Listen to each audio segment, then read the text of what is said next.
Bitter criticism. Well, nothing is happening. I'm pretty sure that everybody, even Iran, they love the banking system. Iranians love money. So I guess there will be no war. I guess there's no war any place. That's it. I guess there's no war. No Israel destruction. Because even Palestinians love money.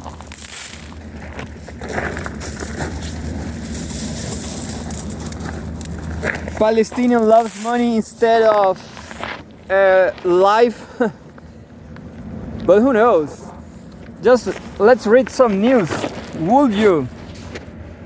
Let's read some news.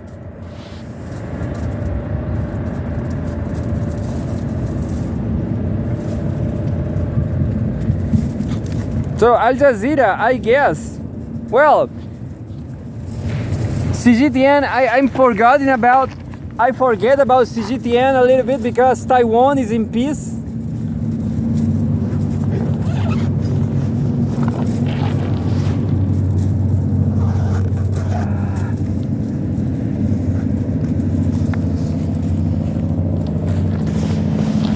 CGTN.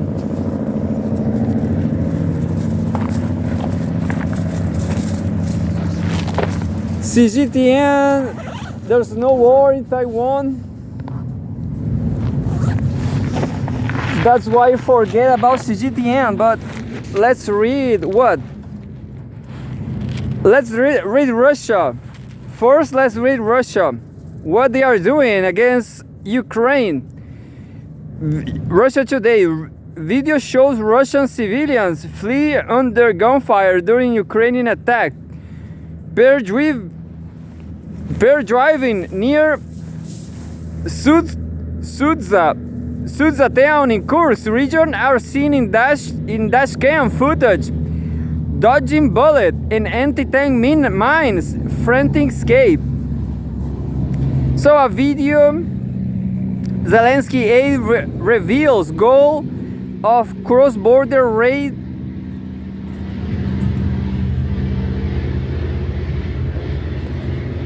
Disintegrating dead, 154 unclaimed body parts were recovered after a deadly late-night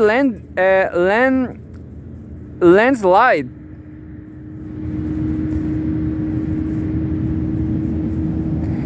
U.S. government has declared war on me, Scott Ritter. You know, I guess Scott Ritter is wrong, you know. I guess he is wrong. He's a collaborator of Russia Today. He's a journalist, as Pepe Escobar just said, for TV 24/7. That's great, that's nice, but war is not nice, you know. Scott Ritter in journalism is nice, but the United States are not nice. Everybody knows that. The world is not nice in 2024. So yeah, US government has declared war on me, Scott Ritter. Why not? Why not? You are a Russian collaborator.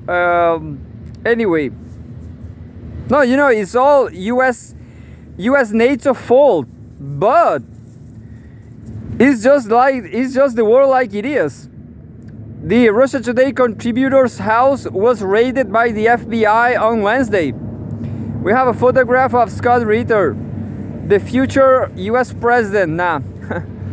No, you know, there was a joke on this chat from TV 24/7, Brazilian TV. Someone said Snoop Dogg for president. That would be a nice one. Better than Madonna, because Madonna is, guess, older than Biden, I guess. Who knows?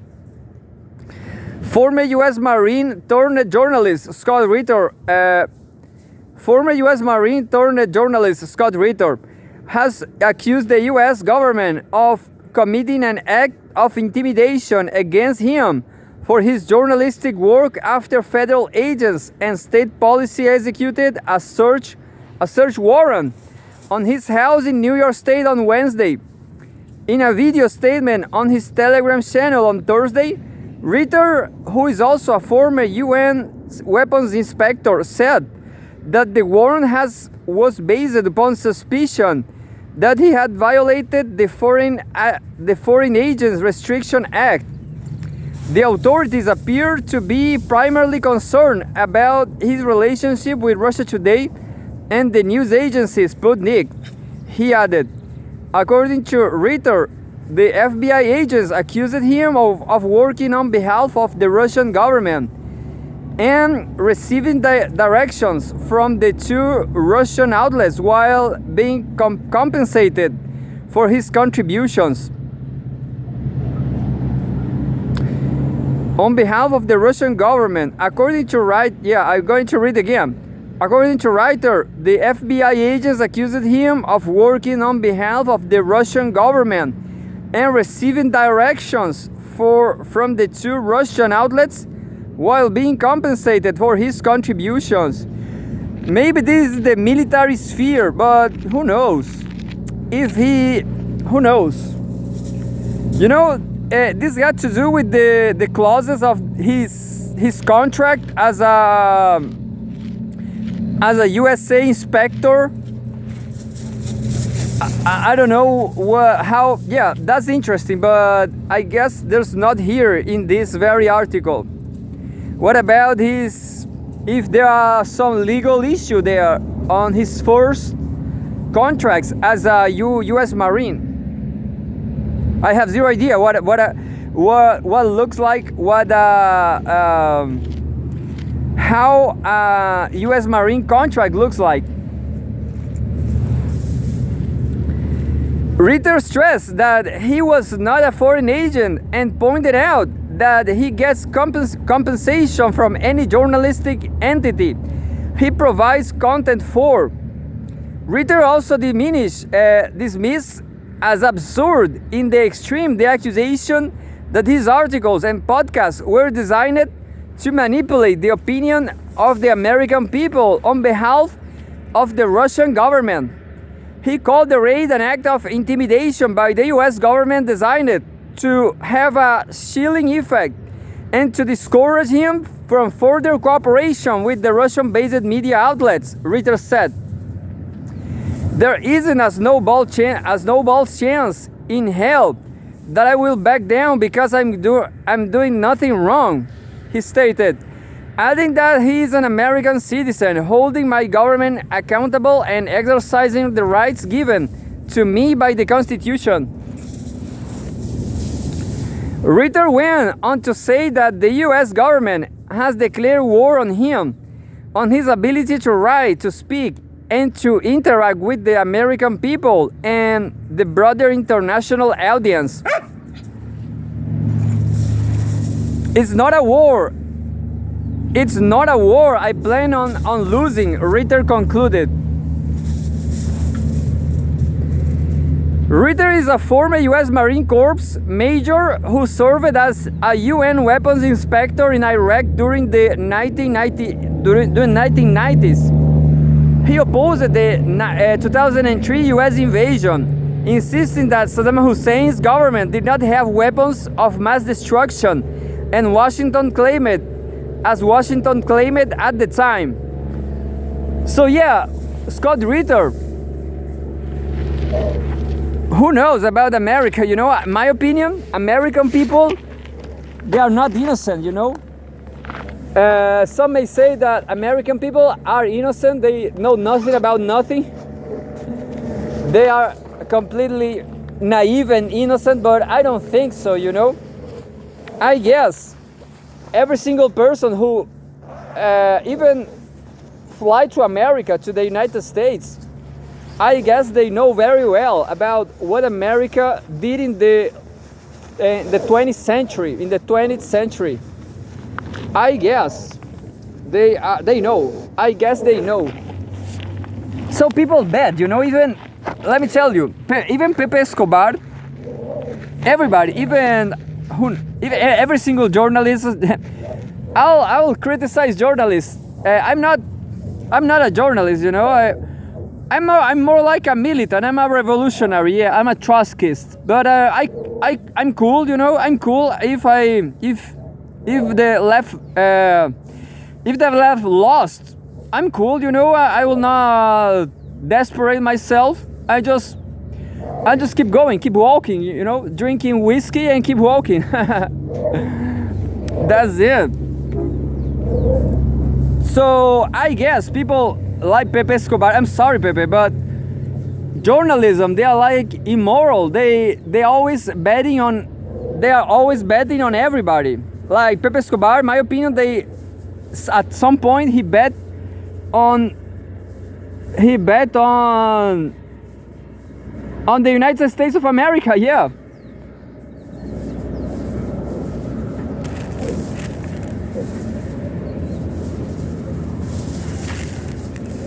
I'm just shooting my dogs. Just a second.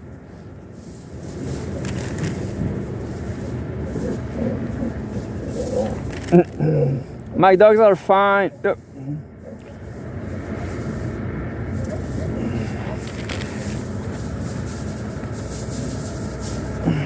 Tommy's not in the photo. Tommy, come in the photo. Anyway. So let's finishing this article. So I guess journalists, they still betting on America, you know. Few people can say I'm betting against America. I wondering when America will collapse, when they will pay their debts. I don't care about what Michael Hudson says. I think China should not forgive U.S. debts, you know. That's it. If America should be destroyed, let's do it today. Let's do it today, you know. Yeah, so I guess Pepe Escobar will never say something like that, you know. And well, I guess Pepe himself, if America was were a great place to live, to be a journalist, Pepe Escobar will never will go away from there. So yeah, criticism. So I guess journalists are immoral. Journalists are immoral, and I just reading their immorality. According to the U.S. Department of Justice, the U.S. Foreign Agents Registration Act requires certain agents to disclose their relationship with foreign principals, thus informing the public on the identity of persons engaging in political activities on behalf of foreign governments. Similar legislation adopted in Russia has been harshly criticized in the West, branded as comprehensive and a crackdown of opposition. I don't get that, but this article has no author. This is just by Russia Today editors. Maybe Pepe Escobar, who knows? Pepe Escobar said he doesn't write for Russia Today. So Pepe Escobar is afraid of the United States of America. What about that? Pepe Escobar said he's on a list. Pepe Escobar said he's on a CIA list. So yeah, I guess Pepe Escobar know how to deal with pressure.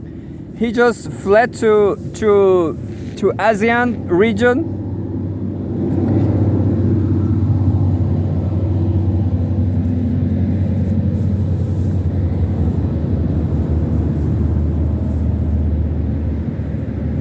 I have zero idea where is this. Look, August 8th, disintegrating dead. 154 unclaimed body parts were recovered after a deadly late-night landslide.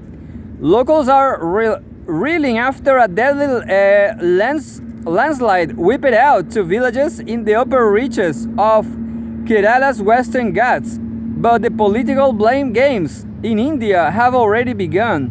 So a news from India.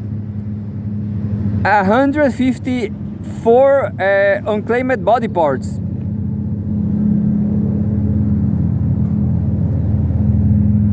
Oh, a landslide. So a natural disaster story.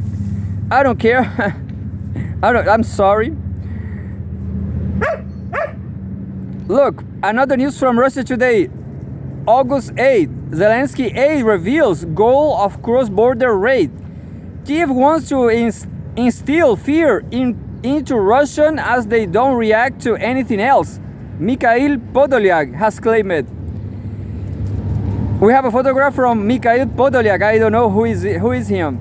Kiev launched its cross-border incursion into Kursk region in an attempt to instill fear among the Russian population.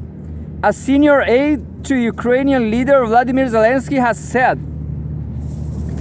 Ukrainian forces began an offensive in the Russian region earlier this week, allocating troops for the operation. Despite being pushed back elsewhere on the front line, Kiev's objectives include placing Russians under psychological pressure in a bid to erode support for their government, Mikhail Podolyak stated in a television interview on Thursday. Quote, "Today they have a war that is expanding deeper inside the Russian Federation. Will they fear that? Yes," he claimed. "Do they respond to anything but fear? No, and everyone should realize that at last." End of quote. Russian officials have described the Ukrainian attack as terrorist in nature, citing apparent deliberate attacks on civilian targets. A Russian kamikaze drone hit an ambulance in Kursk region on Tuesday, killing its driver and a paramedic and injuring a doctor, Governor Andrei Smirnov said. Podolyak claimed that Kiev's ultimate goal of terrorizing Russians has aimed at securing a stronger position during eventual peace talks with Moscow. Zelensky himself made similar remarks in a video statement on Thursday. Quote, "The more pressure is applied to Russia, the closer peace will be. A just peace through just force," he said, thanking Ukrainian troops for their actions. Zelensky claims that a just end to the conflict can only be reached through his own peace formula, which includes Kiev asserting control over all the land it claims under its sovereignty, as well as war reparations and a tribunal for senior Russian officials. Moscow has rejected the idea and detached from reality and unworthy of consideration. The Ukrainian leader has claimed on several recent occasions that Russia could be invited to a summit later this year, where it will supposedly be pressured by the international community into accepting Kiev's terms. A Switch-hosted peace summit in June, to which Moscow wasn't invited, was widely perceived as a failure for Ukrainian diplomacy, considering the underwhelming content of its final communique. According to the Russian Defense Ministry's latest update on the border clashes in Kursk region, Ukraine has lost 660 troops and 82 pieces of heavy weaponry since the start of the offensive. More than half of the casualties were identified by Russian forces over the previous 24 hours, the assessment claimed. So, 660 troops, Ukrainian mercenaries, I guess. So you know where there may be images on Instagram. Oh, and there's a great article about Iran. Look, Iran could be rethinking retaliation against Israel. Politico, August 8. As you can see, can you see? Iran loves money. Iran loves Jew financial system. Jew financial assets. Jew financial stock mark. I guess Iran just buy some Israel Stock markets, yeah. So that's sad, isn't it? That's the world of the rich, yeah. That's the world of the rich. Iran could be rethinking retaliation against Israel, Politico. But first I'm going to try to see something. You know, there should be Telegram channels, but by this time I don't have. So nothing. Just babes. Nothing on Instagram. Just beautiful ladies and babies. But you know, there is pages, Brazilian pages that show action in Russia. I guess it's not so early. It's too early for images. But here we go. Iran could be rethinking retaliation against Israel. August 8. Home World News. Washington does not believe an attack by Tehran to be imminent, officials have told the outlet. Yeah, they are just buying stock markets. Motorists drive their vehicles in Tehran past a billboard depicting Iranian ballistic missiles in Tehran. Iran could be reconsidering its plans to carry out a multi-pronged attack on Israel in response to the killing of Hamas political chief Ismail Haniyeh. Politico has reported, citing senior U.S. officials. Haniyeh was assassinated in Tehran a week ago, hours after attending the inauguration of Iranian President Masoud Pezeshkian. Following the incident, Iran promised to inflict harsh punishment on Israel, which has neither denied nor acknowledged any role in the killing. Washington expected a large-scale missile and drone strike on the Jewish state at the beginning of this week, but the attack has not so far materialized. The outlet claimed in an article on Wednesday that the reason for this was the diplomatic efforts by the administration of U.S. President Joe Biden, which has been engaged in intense diplomacy in recent days to ensure that American allies in the Middle East lobby Tehran to reconsider its plan to strike Israel. According to two high-ranking U.S. officials who talked to Politico, Washington warned Tehran through intermediaries that a massive strike would only inflame tensions and risk a direct confrontation between the two countries. The Iranian authorities initially rejected the U.S. argument that Haniyeh's killing did not require a large-scale response because it was caused by a bomb planted in a covert operation and was not part of a larger attack on Iran, the sources said. But now Tehran is increasingly on board with such an interpretation of events, they claimed. Another argument used by Washington was the fact that no Iranian citizens were killed in the attack on the Hamas political chief, the official added. Tehran seems to have recalibrated, and the US does not accept an attack on Israel imminent, the sources said. However, they added that some kind of Iranian response to Haniyeh's assassination will still be expected. The Washington Post reported on Tuesday that Israel only informed the US of the Hamas political chief's assassination after the fact, which caused surprise and outrage in the White House.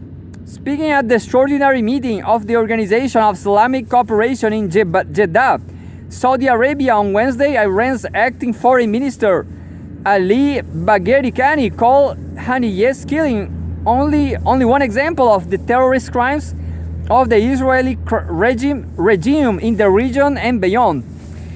With the US preventing the UN Security Council from taking appropriate action against the aggressions on the Israeli regime, Iran has no choice but to use its inherent right to legitimate defense, the diplomat insisted.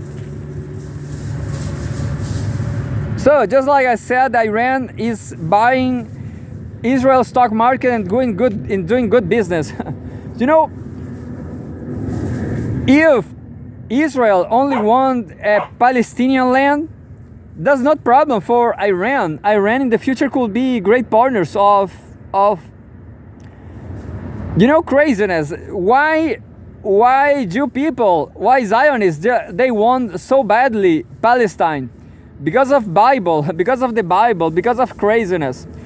So if you have a very crazy neighbor, you just let him go, you know. If the crazy guy just want to stay there in Palestine, that's sorry about Palestinian people, you know.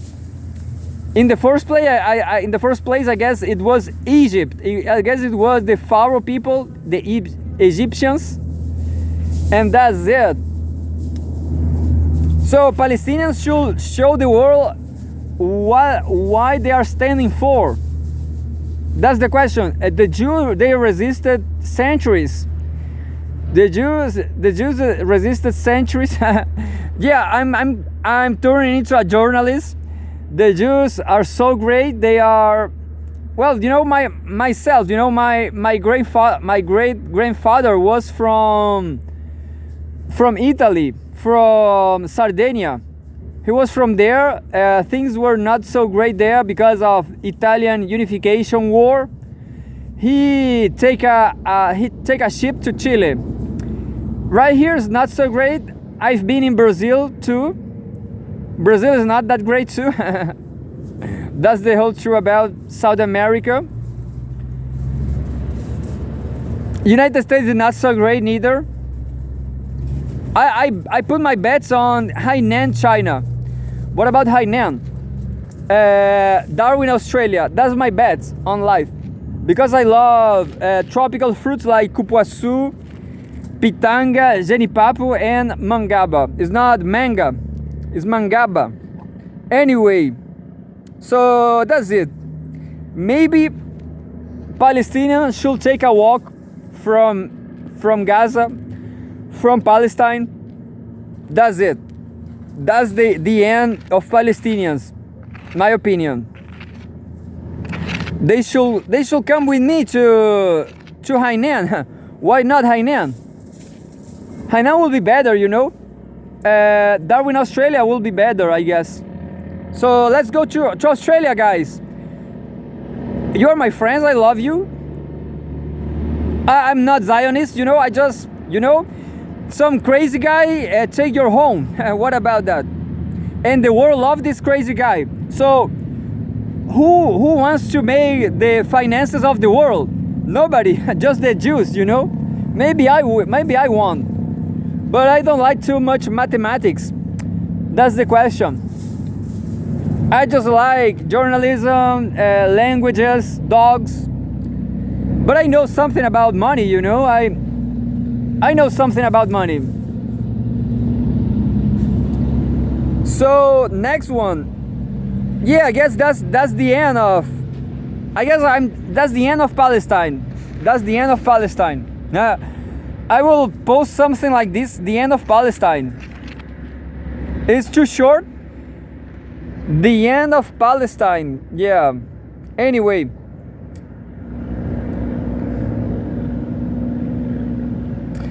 And there's another news from Russia today. August 7. Putting comments on Kursk region incursion attempt. August 7. Home Russian former Soviet. I guess I just read this. Yeah, I read this.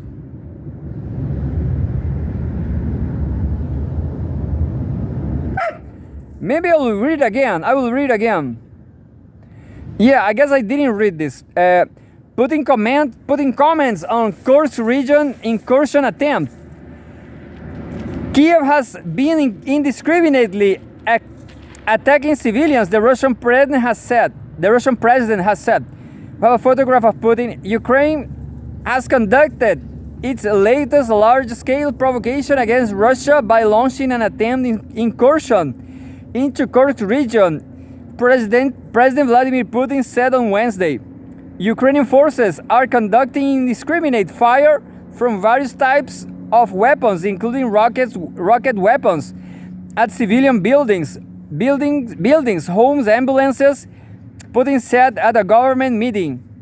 The president said he is regularly briefed on the situation by the Defense Ministry and other relevant governmental departments.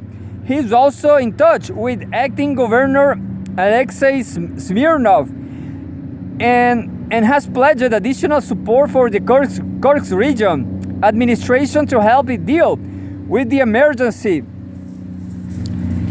Earlier in the day, the governor said that Moscow has dispatched a team of skilled medics to help his region's healthcare system tackle the surge in injuries caused by Ukrainian fire.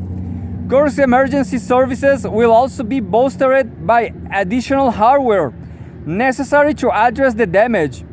More than 2,000 people have fled the border areas, some with the assistance of rescuers, since the crisis broke out on Tuesday morning. Smirnov said, authorities have provided emergency shelters from those who need them, while neighboring regions also offered their help to the refugees. The Defense Ministry has claimed that Russian troops had inflicted serious damage on the Ukrainian forces deployed for the attempted cross-border operation. The military says Kiev has failed to achieve its goal of securing a foothold in the Russian region, losing hundreds of fighters and dozens of pieces of heavy weaponry in the process. I want to see images. I want to see videos. I will try to see some videos of this on Russia Today. I wonder if Israel are supporting. No, there's a video. Yeah, let's watch this video. No. I just going to a video. Ukrainian soldiers attack civilians in Russia's Kursk region. Video. Where's the video? This is a video react. So yeah, there's a civilian on a car listening some bullets. So Ukrainians are shooting cars. Ukrainians are shooting civilian Russian cars. What a barbarism.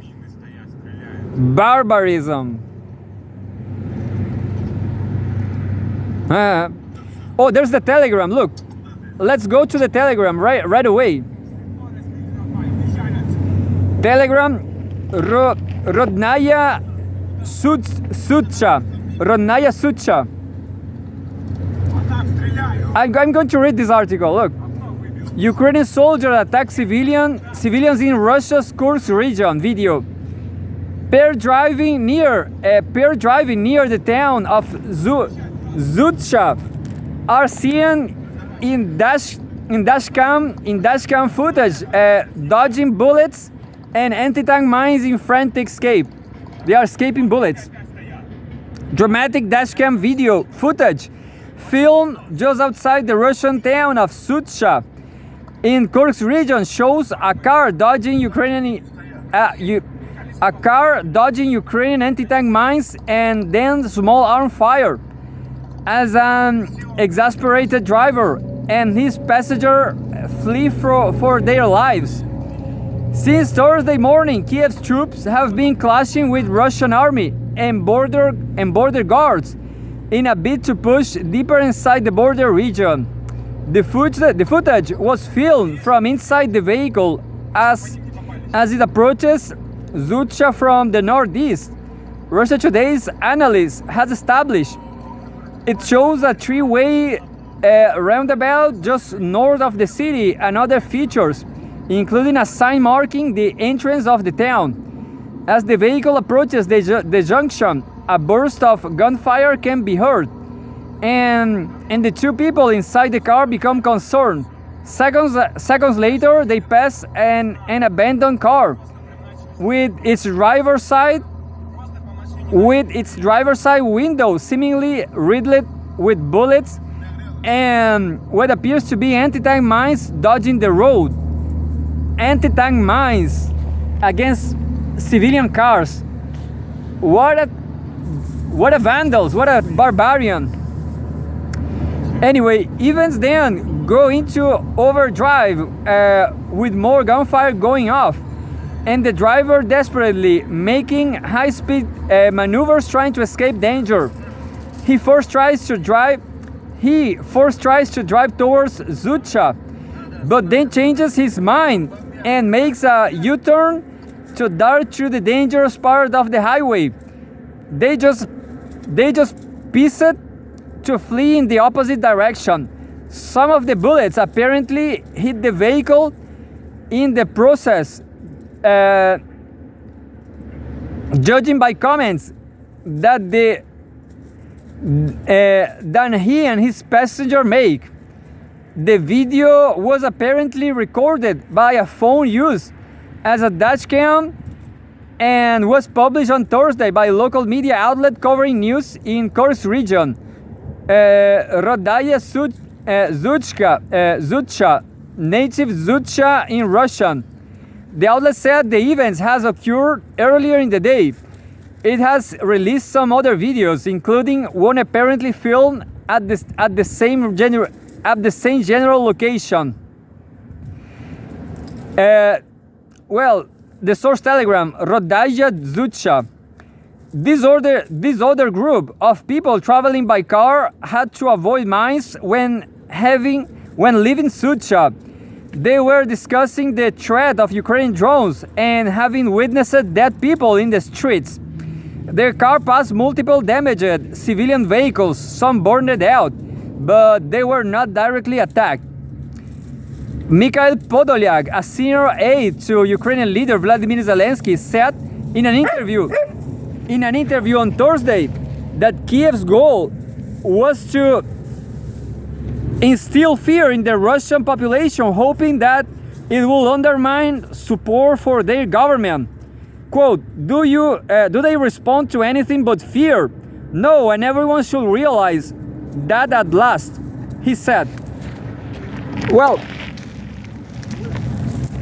Ukrainians are terrible. I'm just going to see Al Jazeera for the last time. I'm very proud of being a human being, just like Chinese people, but because they are controlling the situation in Taiwan. There's no war in Taiwan, and that's why I'm so proud about Chinese people, because they are managing very well the situation. And they are champions. They are Olympic champions. I love this Chinese diver, Quan Hong Chang. I love her. He's Aries, but I love her. I want to marry her, yeah. She's so young, but she's 19 years old now.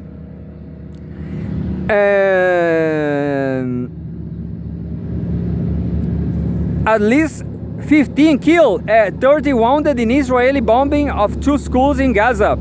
So that's it. There's no more hope. There's no hope for Palestinians.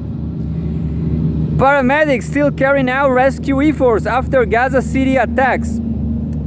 Here, Iran will not defend you. They will not. Nobody will destroy Israel, unfortunately. Paramedics still carrying out rescue efforts after latest Gaza City attacks. Hind Koudari, reporting from Khan Yunis, Gaza. 2 schools were targeted. Abdel Fattah Hamoud and Al Zahra, both of those schools are in the Tufa district in Gaza City. At least 15 Palestinians were killed. 30 were injured. And according to civil defense teams and paramedics, there are a lot of Palestinians still missing and trapped under the rubble. They are still trying to rescue people and pull out as many bodies as possible. In the past 2 weeks, across the Gaza Strip, Israeli forces targeted at least 8 schools. Palestinians were sheltering in there, and we're seeking refuge. The Israeli forces have been targeting those schools without any prior notice, without any warning, and that's why dozens of Palestinians were killed in those airstrikes. Another one, 15 minutes ago, Israel and Lebanon exchange attacks. Israeli army radio reports that 15 rockets fired from southern Lebanon have hit the areas of Shlomi and Al-Kabri in the western Galilee. Meanwhile, Lebanese media reported that Israeli warplanes have launched raids on the towns of Rashaf, Hadada, and Atiri in southern Lebanon. The report said Israeli artillery also targeted the outskirts of the town of Aita al-Sha'ab in southern Lebanon. So that's it. More Houthis to work with Axis of Resistance members. Yemen's Houthis will coordinate with other members of the Axis of Resistance in any joint operation, the group's leader Abdul Malik al-Houthi says, using the name that Iran and its regional allies use for groups aligned with Tehran. He said any decision to respond to Israeli attacks will be made by the Axis as a whole. I guess mankind just destroyed Palestine, you know? All of us.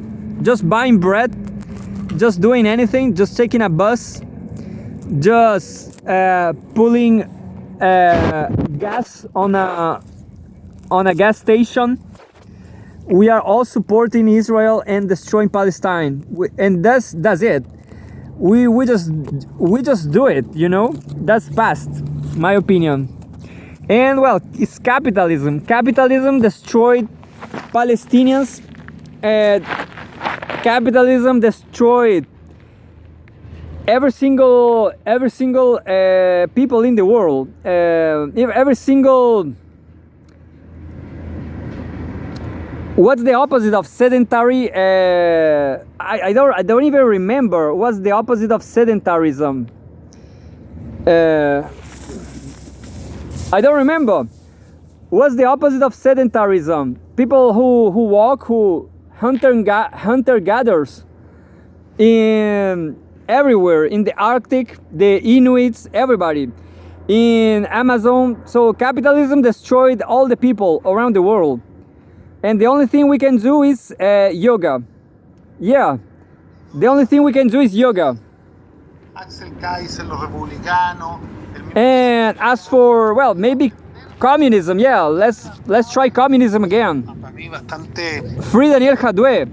Irreal, pero muy peligroso, de que el Estado es una organización criminal y la ayuda social y la justicia social son un robo a mano armada.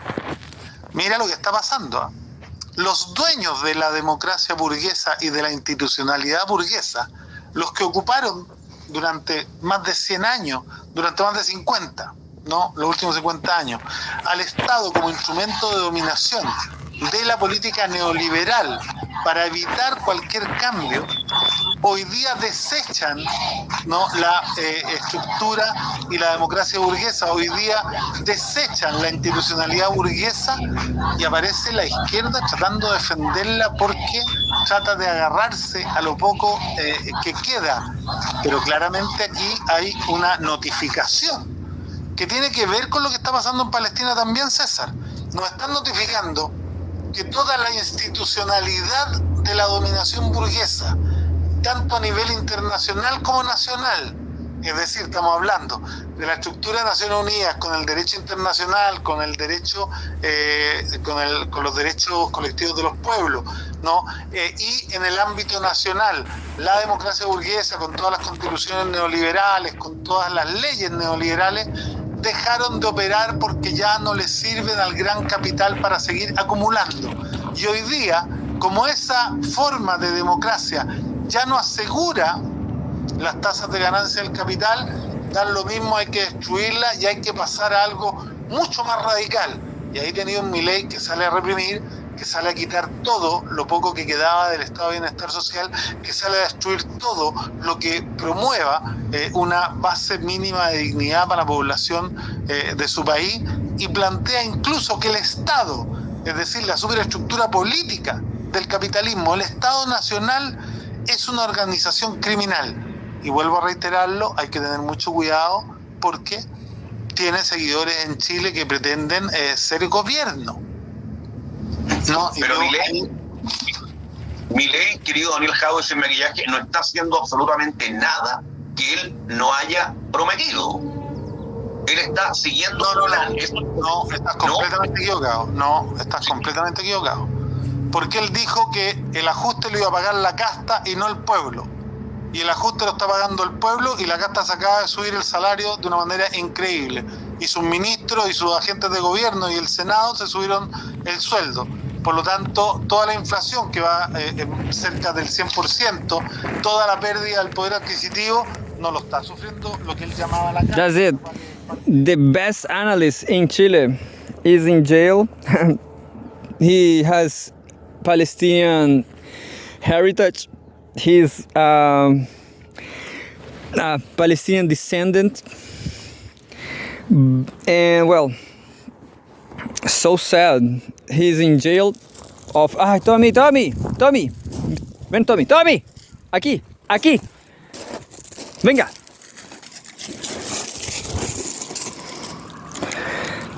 Well, in my opinion, as I always said, I guess Daniel Jadot was prison, was detained because of this very show, because it was the only sincere, great analysis podcast. I guess Palestinian people are great, but capitalism just destroyed them.